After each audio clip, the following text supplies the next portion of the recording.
Que vous soyez étudiant ou professionnel dans le domaine de la finance d'entreprise, cette série de vidéos va être faite pour vous. En fait, c'est un cours qui va être décomposé pour le moment en 7 épisodes. Il se peut que face à la demande, il y en ait plus, on verra bien. Et du coup, l'idée, ça va être d'apprendre les bases de VBA pour la finance. Donc, en fait, on va aller crescendo, petit à petit.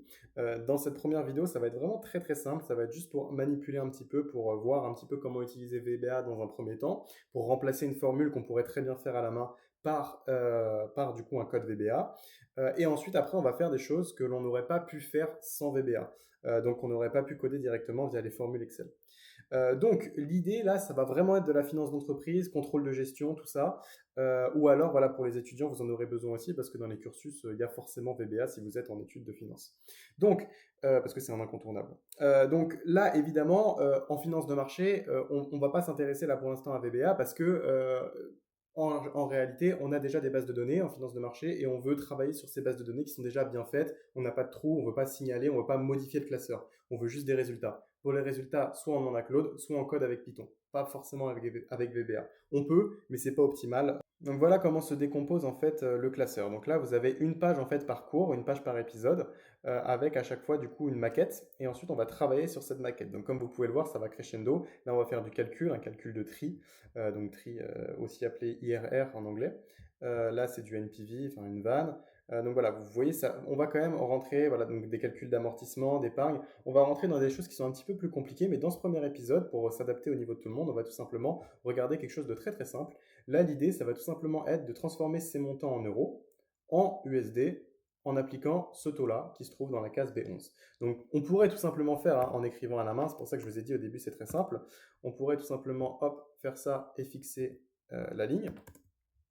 Et là, on a juste à étendre et on a les montants. Donc voilà, concrètement, c'est ça qu'on va essayer de faire. Sauf que on va faire ça d'une manière automatisée avec une boucle. Et en fait, ça va nous permettre d'utiliser des outils qu'on va réutiliser par la suite qui sont essentiels. Typiquement, on va se placer, on sait que la première case, c'est A14. A14, c'est la première case où il y a un montant. Mais par contre, on ne sait pas où se trouve la dernière case.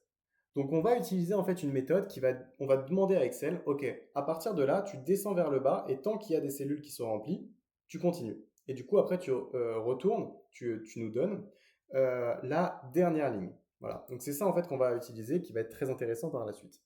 Donc à présent, ce qu'on va faire, c'est qu'on va tout simplement aller dans Visual Basic pour déjà coder la procédure sub et ensuite après on l'assignera à un bouton. Donc comme vous pouvez le voir ici, quand on ouvre sur la gauche, on a différentes feuilles en fait. On a toutes nos feuilles, toutes les feuilles de notre classeur. Nous, on va bien se placer dans la feuille nommée devise.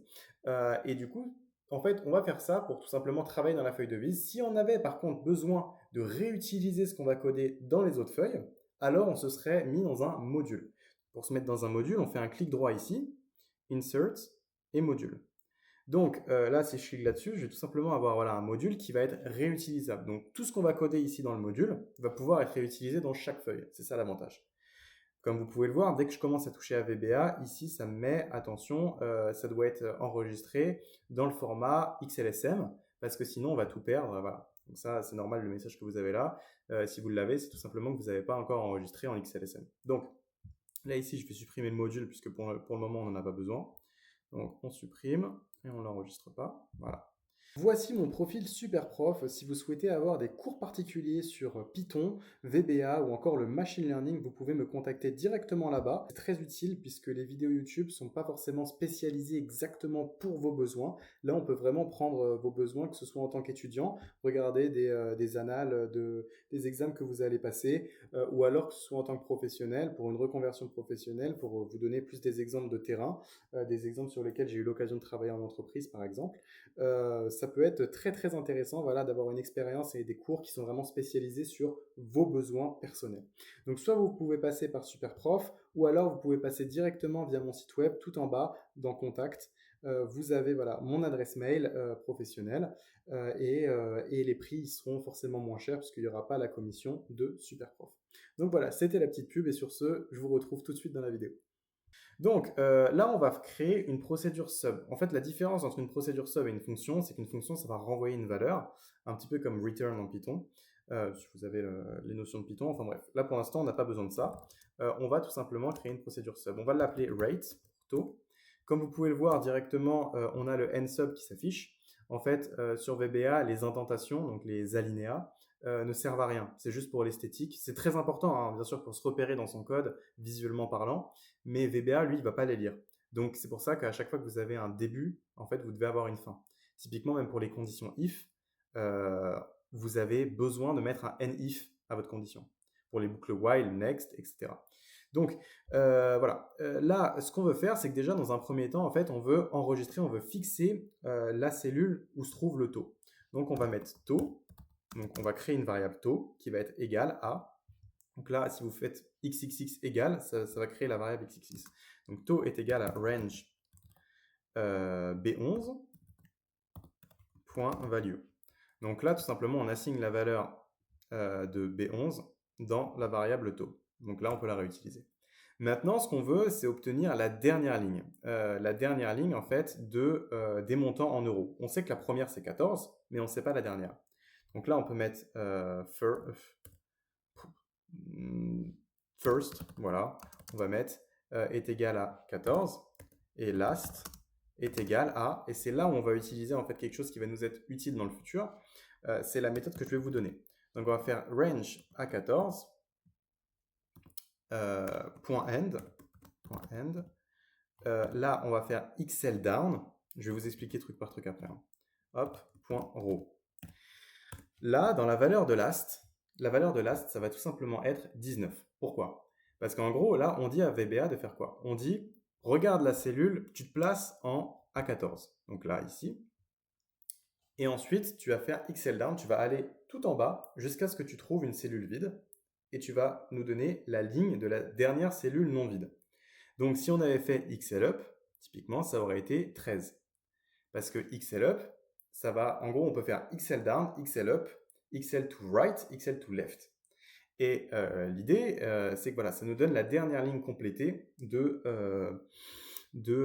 en partant de la cellule, d'une cellule donnée. Donc là, tout simplement, si je fais, oui, je vais directement vous montrer ce que ça fait. Message box et je vais mettre last, ça va être 19. Voilà, vous voyez, 19. Message box, ça nous permet du coup d'afficher voilà, un petit message. Donc, à partir de maintenant, on peut faire une boucle. For i est égal à first, voilà, to last. Et là, on va tout simplement déjà dans un premier temps mettre tout de suite next i pour pas oublier, parce que sinon en fait on va y avoir une boucle qui va jamais se fermer, en fait on va jamais passer à l'autre i, comme je vous ai dit à cause des indentations qui sont pas prises en compte. Et donc du coup là on va faire range b, hop là, et i est égal à range a. Je vous explique une fois que je finis. Hein. Et i multiplié par taux. Voilà. Et donc là, normalement, on a tout simplement, si on fait ça, vous voyez, si je run, et voilà, on a les mêmes valeurs que tout à l'heure. Bon, alors, qu'est-ce qu'on vient de faire là?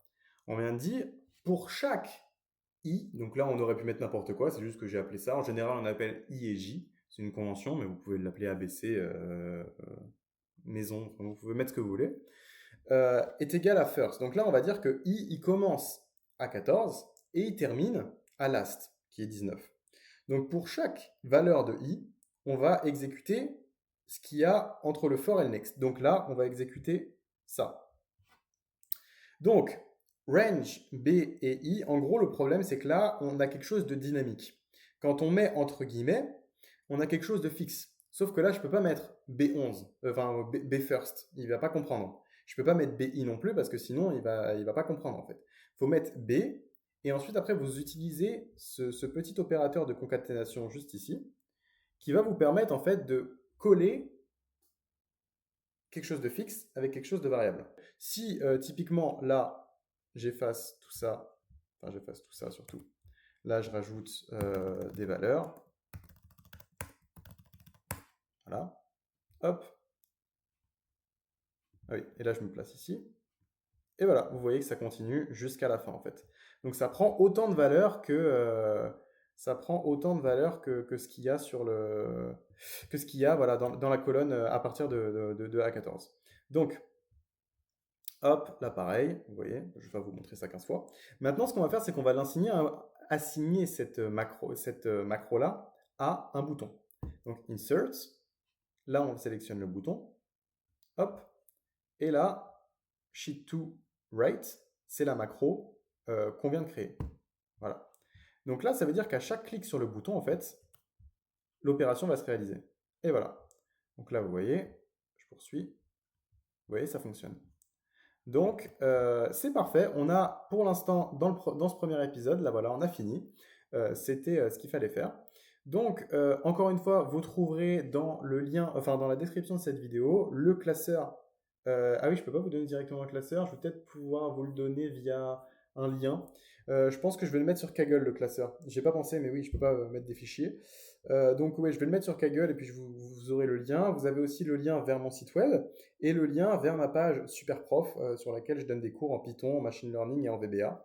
Donc si vous souhaitez avoir des cours particuliers, n'hésitez surtout pas à me contacter là-bas. Donc sur ce, je vous souhaite une très bonne fin de journée et je vous dis à bientôt pour le calcul de la TVA. Donc ça va être une vidéo par semaine. Ciao, ciao!